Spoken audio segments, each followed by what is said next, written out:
یہ سوچتے ہیں کب تلک ضمیر کو بچائیں گے، اگر یوں ہی جیا کیے ضرورتوں کے درمیان۔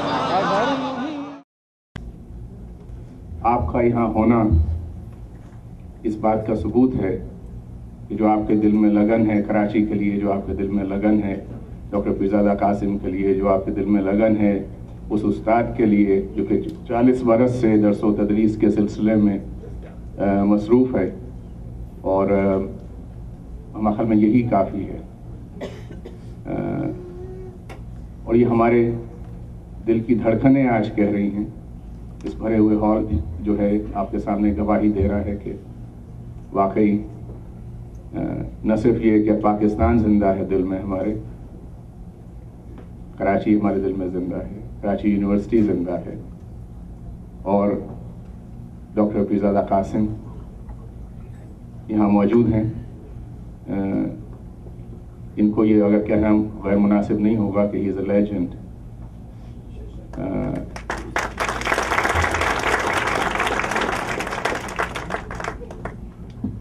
ان کے ریکگنیشن میں ان کے صاحب مین آف لٹریچر اینڈ ایجوکیشنسٹ، یہ پہلو اجاگر ہوتے جائیں گے۔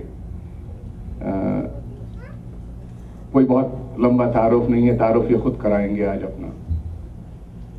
ممبر academic council university of Karachi, member senate university of Karachi, elected member syndicate University of Karachi, Director Students Affairs University of Karachi, Head of the Department of Physiology University of Karachi, Registrar University of Karachi, First Vice Chancellor Federal Urdu University of Arts, Sciences and Technology. For the last 4 years, Vice Chancellor of University of Karachi. اپنی بھرپور تعلیوں میں استقبال کیجیے doctor Pirzada Qasim.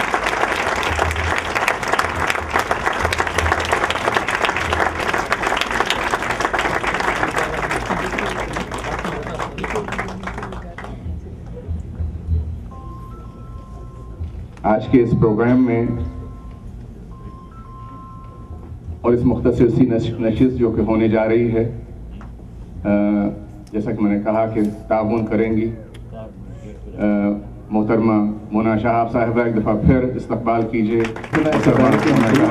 D C سے تشریف، آپ سب سے جو بھی سوالات آپ کے دل میں ہیں ڈاکٹر صاحب کے لیے، آپ ایک پرچے پہ لکھیے اور پہنچا دیجیے ڈاکٹر فاطمہ سعید تک، پہنچا دیجیے محترمہ لولو ادریس صاحبہ تک، ڈاکٹر احمد سعید تک، محترم جاوید علی صاحب یہاں موجود ہیں۔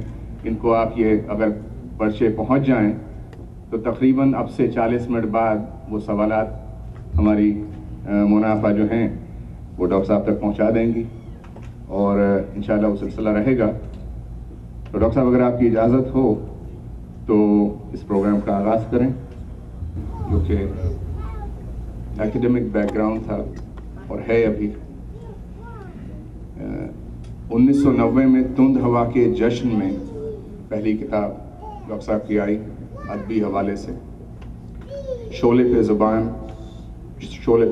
96 میں آئی، اور بہت ہی اچھا تحفہ ڈاکٹر صاحب نے کل دیا، مجھے دعاؤں میں یاد رکھیے۔ بہت ہی خوبصورت کلیکشن ہے ڈاکٹر صاحب کا، اور ڈاکٹر صاحب کو یہ بھی معلوم ہے کہ ہم سب انہیں دعاؤں میں ہمیشہ یاد رکھتے ہیں۔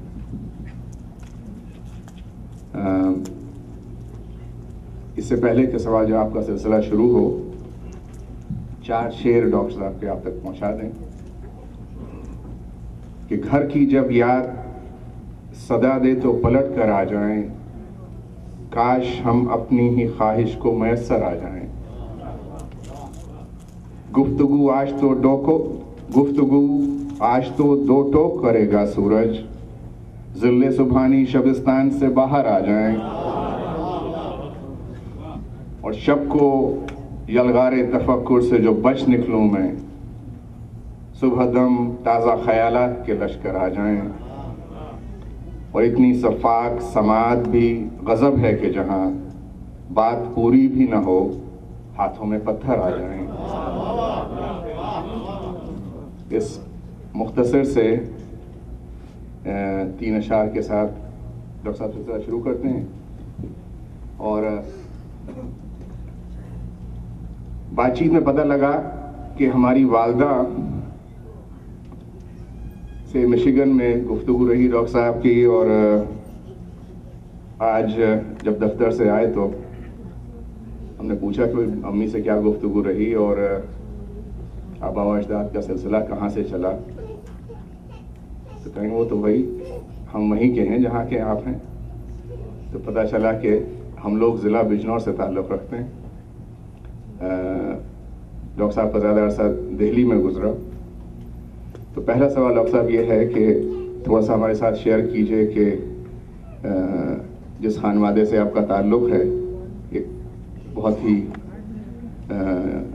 جسے کہنا چاہیے بھرپور گھرانہ ہے علم کے حوالے سے اور دوسرے حوالوں سے، میں چاہوں گا کہ کم سے کم 2 پشت تو پیچھے جائیے اور آج تعارف کرائیے کہ دادا، نانا اور پیدائش کہاں ہوئی اور والدین کا سلسلہ تھوڑا سا میں چاہوں گا کہ آپ شیئر کریں۔ ہاں، بہت شکریہ عدیل۔ مگر اس سے پہلے میں اپنے اوپر یہ لازم سمجھتا ہوں کہ آپ کے اس پروگرام کی کہ جو آپ نے منعقد کیا ہے یا ترتیب دیا ہے، اس کی میں داد دوں، کیونکہ جب آپ سے بات ہوئی تھی اور مونا شہاب کے توسط سے یہ ہوا کہ امریکہ میرا آنا ممکن ہو سکتا ہے، اور اس میں یہ حصہ بھی چھوٹا سا کہ ہیوسٹن میں جہاں بہت کمال کے لوگ ہیں، بہت محبت کرنے والے، شعر سے، ادب سے، ثقافت سے یہاں موجود ہیں اور تربیت یافتہ ذوق کے ساتھ موجود ہیں۔ ایسے نہیں کہ بس ایسے ہی آ کے بیٹھ گئے، مگر انہیں اندر ایک شعر کا، ادب کا، تہذیب، یہ ساری چیزیں، تو یہ اندازہ ہوا کہ یہاں پروگرام کرنا چاہتے ہیں۔ میں نے عدیل سے کہا کہ بھائی مشاعرہ نہ کرنا، باقی جو کرنا چاہو کر لو، اس لیے کہ اب 40 برس سے یا تو میری طبیعت الجھنے لگی ہے یا کیا ہوا باہر، تو مشاعرہ میں نے کہا کہ اسے نہ کریں آپ۔ ویسے اگر 2-4 حضرات ہوں گے تو چھوٹی سی نشست ہو سکتی ہے۔ تو انہوں نے اس کا بالکل یوں سمجھ لیجیے گا کہ اس کی اسے بدل دیا ایک ایسے اس میں کہ جہاں ہم سب بیٹھے ہیں، یہ نشست اس قسم کی نہیں ہے جیسے مشاعرے میں ہوتی ہے، اور سب بہت ہی اطمینان سے بیٹھے ہیں، اور اس کا فارمیٹ جسے کہتے ہیں وہ بھی انہوں نے بدل دیا کہ کچھ سوالات، کچھ جوابات، اور یہ جو بات انہوں نے چھیڑی ہے خواتین و حضرات، اس میں کوئی بہت زیادہ کہنے کی نہیں ہے، مگر ایک بات میں کہنا چاہتا ہوں کہ میں جس نسل سے تعلق رکھتا ہوں یا مجھ سے پہلے جو لوگ تھے یا کچھ میرے بعد کے، وہ اس زمانے اور اس دور کے لوگ تھے کہ جہاں معاشرے نے اپنی ترجیحات متعین کی ہوئی تھی، پرائرٹیز، اور ان ترجیحات میں زبان، ادب، ثقافت، یہ ساری چیزیں اپنے ایک مقام پر رکھتی تھیں۔ مثال کے طور پہ اگر کوئی شخص کسی ایک پروفیشن میں پیشہ ورانہ صلاحیتوں کے ساتھ اپنا کام کر رہا ہے تو وہ بھی اپنے آپ کو بہتر محسوس کرتا تھا، ایلیویٹڈ، جب وہ یہ کہتا تھا کہ صاحب مجھے شعر کا شوق ہے، مجھے ادب کا شوق ہے، مجھے ثقافت، محفلیں ہماری، پرفارمنگ آرٹس ہیں، بہت ساری اور دوسری چیزیں، اس کا ہم ذوق اور شوق رکھتے ہیں، تو وہ ثابت کرتی تھی کہ وہ شخصیت جو ہے وہ اکہری شخصیت نہیں ہے، بلکہ ایک رچی بچی شخصیت ہے کہ جس میں اس کا پروفیشن بھی ہے، اس کا علم بھی ہے، اس کی آگہی بھی ہے، اور زمانے سے بہت ہی صائب اور اچھے طریقے سے وہ جڑا ہوا ہے۔ تو میری نسل جو ہے وہ اس وقت کی ہے کہ جہاں ان سب چیزوں کو ہم نے ترجیحات میں اوپر رکھا تھا، لیکن بدقسمتی سے آج کا جو زمانہ ہے اس میں زمانے نے اپنی ترجیحات بدل لی. اب فضیلت دوسری چیزوں سے ہے. اب فضیلت کے لیے دوسرے کام کرنے پڑتے ہیں. اگر آپ کے پاس وہ سب ہے، مال ہے، دولت ہے، آپ کے پاس پلازا آپ کے کھڑے ہوئے ہیں آپ کے پاس، تو پھر کوئی حاجت نہیں رہتی ہے چھوٹی موٹی چیزوں کی. تو دیکھیے ایک کتنا شفٹ ہوا ہے، جیسے پیراڈائم بدلتا ہے، ایک شفٹ ہوا ہے. یہ وقت نے اور زمانے نے یہ چیزیں کرائیں. تو اب ان کے سوال سے جڑ جاتا ہوں میں، اور میں یہ کہنا چاہتا ہوں کہ ہم اس نسل سے اور ان خاندانوں سے میرا تعلق ہے، یا خاندان سے میرا تعلق ہے کہ جس کے پاس کسی قسم کے کوئی اثاثے نہیں تھے. جائیدادیں، زمینیں، کھیت کھلیان، یہ سب نہیں تھا، لیکن علم کی دولت سے مالا مال تھے. بلکہ ایک بات سے بات نکلتی ہے، یہ مجھے خطرہ یہ رہتا ہے کہ طویل نہ ہو جائے. میرا آبائی جہاں انہوں نے تذکرہ کیا، اس میں ایک چھوٹی سی بستی تھی حبیب والا، کہ جہاں میرے والد پیدا ہوئے. میری اپنے ساری وہ میں نے نہیں دیکھا، لیکن میں نے اسے ایسا سنا ہے کہ جیسے میں اسے دیکھ رہا ہوں. یہ بھی تہذیب ہوتی تھی کہ گھر والے اپنے بچوں کو اس طریقے سے جوڑتے تھے اپنے ماحول سے کہ وہ نہ دیکھتے ہوئے بھی سب کچھ دیکھتے تھے، نہ سمجھتے ہوئے بھی سب کچھ سمجھتے تھے، نہ ملے ہوئے بھی سب سے ملے ہوئے. جی تو وہ بستی جو ہے وہ آہستہ آہستہ معدوم ہونے لگی. معدوم سے مراد یہ ہے کہ جیسے پہلے لوگ رستے بچتے تھے اس میں سے کم ہوتے چلے گئے. تو میں نے اپنے والد مرحوم سے یہ کہا کہ یہ جو حبیب والا آپ کا بھائی تھا، تو یہ کیوں اتنا، اب تو سنا وہاں کوئی خاص چیز نہیں ہے، کوئی لوگ نہیں ہیں. تو وہ ہنس کے کہنے لگے کہ دیکھو یہ بھی بڑی عجیب بات ہے کہ یہ اس کی جو رونقیں ختم ہوئی ہیں یہ تعلیم کی وجہ سے ہوئی. وہ بستی ایسی تھی کہ جہاں نیم پختہ مکان اور پختہ مکان، ان سب پہ بالکل سادہ ٹاٹ کے پردے پڑے رہتے تھے، اندر چھوٹی چھوٹی نشست گاہیں، اور ایک ہی گھر میں اگر جھانک کے دیکھیں تو اس میں 4-4 5-5 گریجویٹس. تو وہ جو 5 گریجویٹ ایک چھوٹے سے مکان میں ایک دیہات کے ایک تعلیم حاصل کر کے آیا ہے، وہ وہاں کیا کرے گا؟ سب شہروں کا رخ کرنے لگے. اربنائزیشن تو کچھ وہ ہوتی ہے، اور کچھ اس طریقے سے یہ ڈیوائڈ ہے بٹوین رورل اینڈ اربن. تو اس طریقے سے یہ وہاں شروع ہو گیا معاملہ. لوگ سب چلے گئے باہر، کوئی وہاں ملازمت کر رہا ہے، کوئی وہاں ملازمت کر رہا ہے. تو یہ ایک پس منظر تھا جو میں نے بتایا کہ اس میں ہمارے پاس تو صرف یہ تھا کہ تعلیم، علم و ادب، آگہی، کچھ اسکالرشپ جیسے ہونی چاہیے. تو یہ چیزیں تھیں. میرے ددیال میں درس و تدریس یہ ساری چیزیں رہیں، اور کچھ صوفیہ کا سلسلہ. اور یہ بھی بڑا یونیک کمبینیشن ہے، اس لیے کہ یہ لوگ الگ الگ ہوتے ہیں ہمارے معاشرے میں، کہ یہ جو اہل طریقت کے لوگ ہیں یہ الگ ہیں اور مولوی الگ ہیں. میرا جو ننیال ہے وہ سارا مولویوں کا تھا، محلہ مولویان، اور اتنے بڑے لوگ اس میں تھے. مثال کے طور پہ مولانا حفظ الرحمان سیوالوی جو جمعیت علماء ہند کے صدر تھے اور بہت دن صدر رہے، ممبر پارلیمنٹ تھے.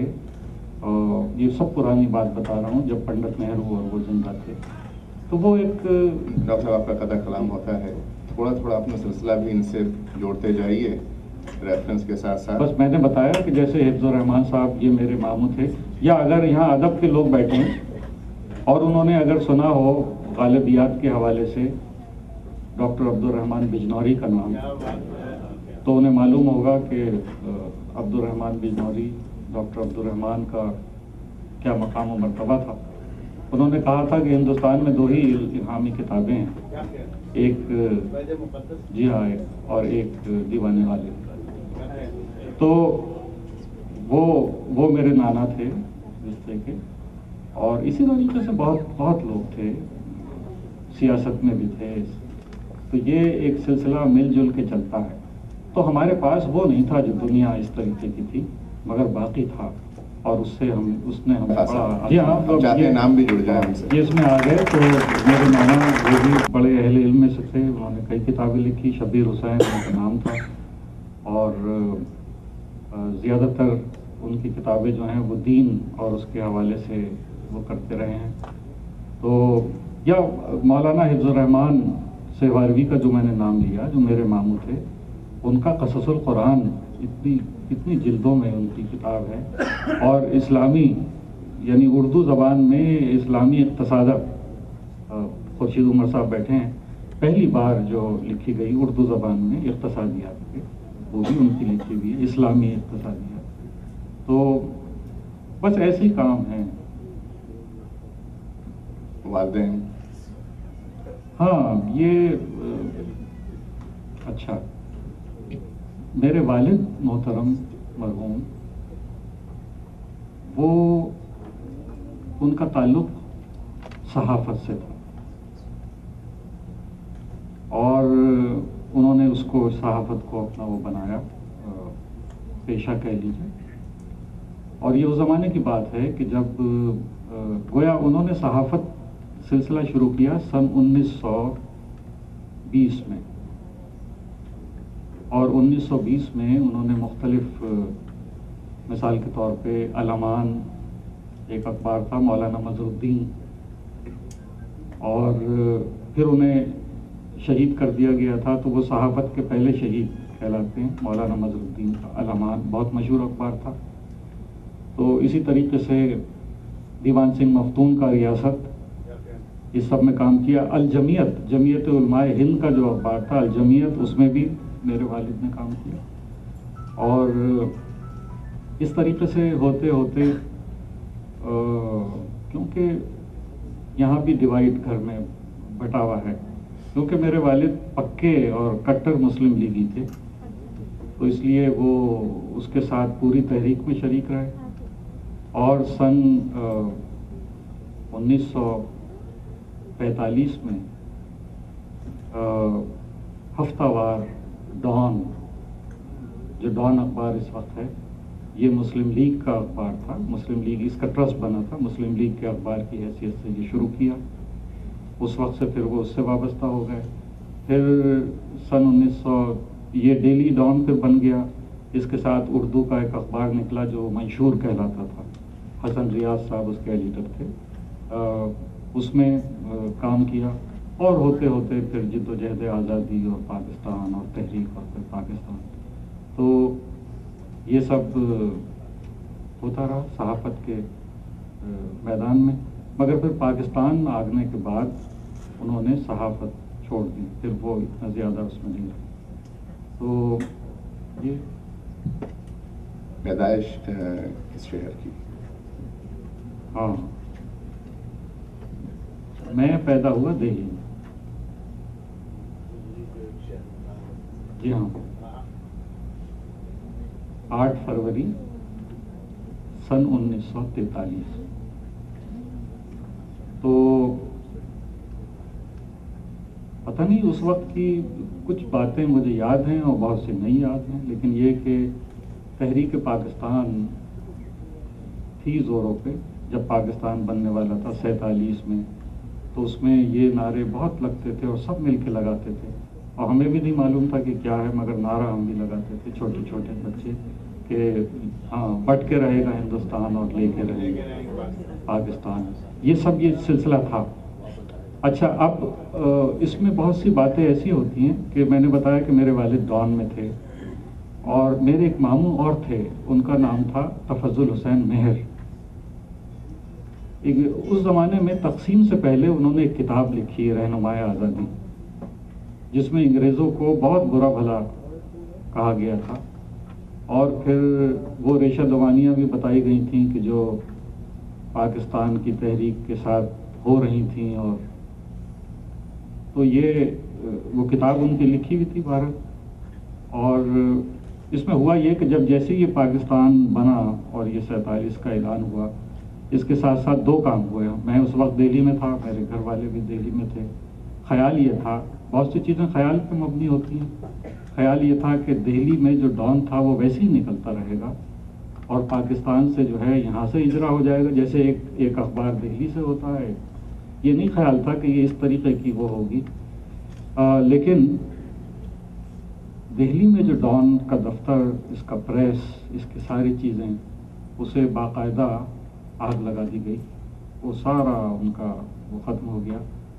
میرے والد کے اور ان کے وارنٹ گرفتاری جاری کر دیے گئے، اور اس کے ساتھ ساتھ میرے وہ ماموں جنہوں نے وہ کتاب لکھی تھی ان کی بھی گرفتاری کے لیے وہ جاری ہو گئے. تو اس کے علاوہ کوئی چارہ نہیں تھا کہ وہاں سے بالکل فوری طور پہ نکل جائیں جیسے بھی ممکن ہو. وہ ایک الگ داستان ہے کہ اس میں آپ کیسے نکل جاتے ہیں گھر سے بالکل ساری چیزیں ویسی چھوڑ کے. تو جس چیز کا افسوس میرے والد کو رہا وہ اثاثے کا تو نہیں تھا، اس لیے کہ نہیں تھا، مگر کتابوں سے انہیں بڑی محبت تھی. اور میں جب چھوٹا تھا تو مجھے کھیلنے کے لیے کھلونے بھی نہیں ملتے تھے. گھر میں جہاں نظر ڈالیے، جس طرف جائیے، کتابیں ہی کتابیں تھیں. تو میرا جو رشتہ کتابوں سے رہا وہ تو اس وقت سے ہے. اور یہ بہت اچھا ہوتا ہے. جو لوگ یہاں بیٹھے ہیں انہیں چاہیے کہ اپنے بچوں میں یہ بات ضرور پیدا کریں کہ اس سے کتابوں سے ایک رشتہ قائم ہو.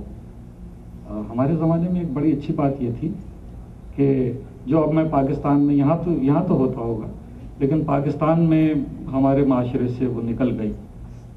ہماری جو خالائیں یا بڑی پھوپھیاں، نانی، دادی، یہ بچوں کو کہانیاں سناتی تھی.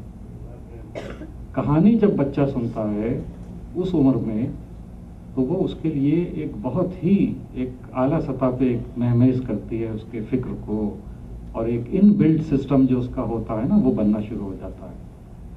اب وہ کہانیاں کیا تھیں؟ کہانیاں یہ تھی کہ اس میں بادشاہ عادل ہوتا تھا، اس میں قواسیانہ ہوتا تھا، اس میں جو ہے وہ باطل کے خلاف جنگ لڑی جاتی تھی، شہزادگان جو ہیں وہ یہ ساری باتیں تھیں.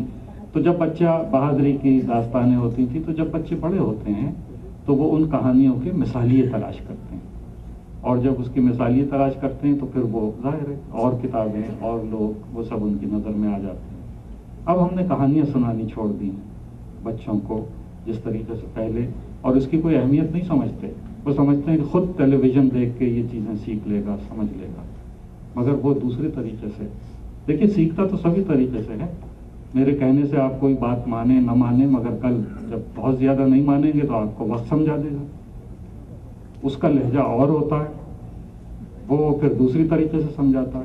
اس لیے تو جب اچھے لوگ، اہم لوگ بات سمجھاتے ہیں تو اس وقت سمجھ لینی چاہیے، اور ایسا نہ ہو کہ پھر زمانہ یہ سمجھائے کہ اس کے کیا معنی ہے. ڈاکٹر صاحب، درس و تدریس کا سلسلہ کہاں تک انڈیا میں رہا اور کتنا پاکستان میں رہا؟ کچھ اس سلسلے میں بتائیے ہمیں. کہ جی ہندوستان میں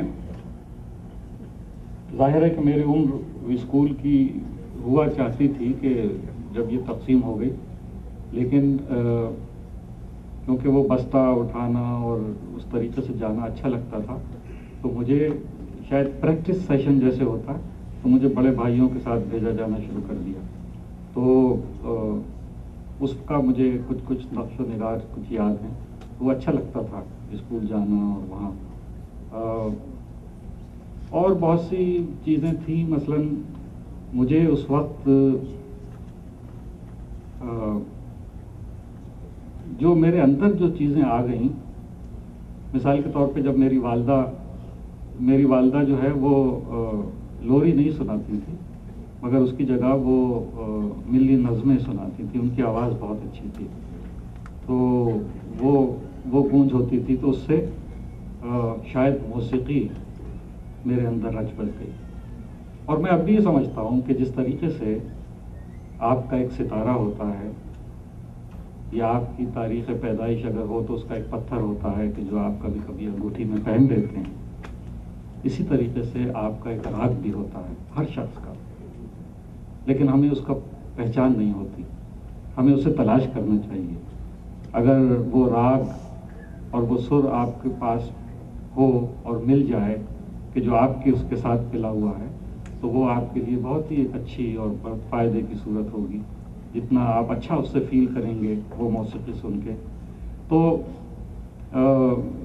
مجھے اس کا بڑا شوق تھا اور اس سے کئی دفعہ کئی صورتحال ایسی پیدا ہو گئی. مثلا میں گھر سے نکل جاتا تھا تو میں دہلی میں 47 سے پہلے 46-47 میں گھر سے نکل گیا. اب وہاں راستے میں جو ہمارے ملنے والوں میں جنہیں آتا جاتا دیکھتے تھے, جو مجھ سے بہت محبت کرتے تھے اور بڑے, تو وہ مجھے ملے. انہیں پتا تھا ایک صاحب غلام رسول صاحب, ان کا گھر اب بھی وہاں ہے, وہ تو نہیں ہے لیکن انہیں پتا تھا کہ یہ گانے بہت سنتا ہے موسیقی. تو وہ کہنے لگے چلو بس چلو گانے سنتے ہیں. وہ اپنے گھر لے گئے. میں نکلا کسی اور اس میں ہوں گا, مگر میں ان کے گھر چلا گیا اور وہ اسے چابی بھر کے اور وہ ریکارڈ لگاتے رہے. سارا دن ہو گیا اور میں وہاں بیٹھے ہوئے گانے سن رہا ہوں. مجھے یاد ہی نہیں رہا کہ مجھے گھر واپس جانا ہے. اور وہاں تلاش شروع ہو گئی اور سب جگہ اطلاع کی اور پولیس میں بھی بتایا کہ ڈھونڈو کہاں گیا, کیا ہوا. تو پھر اس کے بعد وہ موسیقی سننے کے بعد پھر گھر لوٹے. تو یہ ہوتا اس قسم سے. پھر بہرحال پاکستان آ کے باقاعدہ میری تعلیم ہوئی اور جو کچھ بھی میسر تھا, چھوٹے چھوٹے اسکول کم وسائل کے ساتھ, بہت ہی معمولی فرنیچر کے ساتھ. کراچی میں تو بیرکس میں قائم تھے, وہاں اسکولوں کی عمارتیں نہیں تھیں, تو فوجی بیرکس جو ورلڈ وار 2 کی تھیں اس میں اسکول بنے ہوئے تھے. تو میں جیکب لائنز کے ایک اسکول میں, سرکاری اسکول میں پڑھتا تھا اور مجھے اب تک وہ بہت یاد آتا ہے اور بہت اچھا لگتا ہے. اور 2 برس ہوئے میں کراچی کے ایک بہت بڑے ایجوکیشن سسٹم میں, جن کے پورے ملک میں جال بچھا ہوا ہے اسکول, وہ وہاں ایجوکیشن سسٹمز ہیں, بہت بڑی فیس لیتے ہیں وہ اور بچوں کو پڑھاتے ہیں. تو مجھے وہاں انہوں نے چیف گیسٹ بلایا اور میرا بہت تعارف کرایا, آپ ہی کی طرح محبت کے ساتھ جیسے آپ کرا رہے ہیں, اور بہت کچھ کہا. پھر میں نے وہاں انعامات وغیرہ دینے تھے, بچے تھے, والدین تھے, اساتذہ تھے. میں نے ان سے کہا کہ بھائی یہ سب جو انہوں نے کہا ہے اس میں یہ ایک بات بھول گئے ہیں, انہوں نے میرا تعارف پورا نہیں کرایا. تو سب سے پہلی بات میں آپ سب کو یہ بتانا چاہتا ہوں, وہاں میں نے کہا کہ میں ایک پیلے اسکول کا پروڈکٹ ہوں. میں ایک ایسے اسکول میں پڑھتا تھا کہ جس کے بینچ ٹوٹی ہوئی تھی, جس کی کھڑکیاں ٹوٹی ہوئی تھی, لیکن وہاں استاد ایسے تھے کہ جو اگر پتھر کو ہاتھ لگا دیتے تھے تو اسے سونا بنا دیتے. یہ عمارتوں سے نہیں ہوتا, یہ ان سے ہوتا ہے کہ کون لوگ ہیں کہ جو آپ کو تربیت دے رہے ہیں, پڑھا رہے ہیں. اور ایک بات یہ ذہن میں رکھیے, پاکستان میں یہ زیادہ ریلیونس ہے اس کی. میں نے وہاں بتایا, کئی جگہ کہا, اپنی گفتگو میں کہتا ہوں کہ اگر ہم تعلیم میں پیش رفت کرنا چاہتے ہیں یا کسی بھی شعبے میں, تو جتنے بھی کیا کہتے ہیں اسٹیک ہولڈرز ہیں ان سب کو بیک وقت کمٹمنٹ کے ساتھ کام کرنا پڑے گا. ایسے نہیں کہ میں الگ کر رہا ہوں, وہ الگ کر رہے ہیں, وہ الگ کر رہے ہیں. پہلے جب پاکستان شروع ہوا اور اس میں تو جتنے لوگ تھے, خواہ وہ حکومت ہو, خواہ وہ اساتذہ ہو, اسکول کی انتظامیہ ہو, عام عمائدین شہر, ایمیننٹ لوگ, سیاستداں, یہ سب کاز کو سپورٹ کرتے ہیں. اور میں ایک واقعہ آپ کو بتاتا ہوں جو بہت ہی اہم واقعہ ہے اگر سمجھا جائے تو. وہ اسکول کے جس کا میں نے تذکرہ کیا, وہی ٹوٹی ہوئی بینچ اور کھپریلے ٹوٹی ہوئی اور کھڑکی میں شیشے نہیں تھے, پینے کا پانی کا انتظام بہت اچھا نہیں تھا. اسی اسکول میں سردار عبدالرب نشتر کے بچے بھی پڑھتے تھے. جب وہ مغربی پاکستان کے گورنر تھے اور گورنر ہاؤس سے جو گاڑی ان بچوں کو لے کے آتی تھی, اس کو سردار عبدالرب نشتر نے یہ ہدایت کی ہوئی تھی کہ ان بچوں کو اسکول سے دور ایمپریس مارکیٹ پہ اتارا کرو, اسکول کے سامنے گاڑی جا کے نہیں کھڑی ہوگی. سارے لوگ جو ہیں وہ ایک سسٹم کو, جتنی بھی مثبت اور پازیٹیو باتیں ہوتی ہیں وہ اس کو سپورٹ کرتے تھے. تو اس طریقے سے نظام چلتا ہے تاکہ ان بچوں پہ جو بعد میں کالج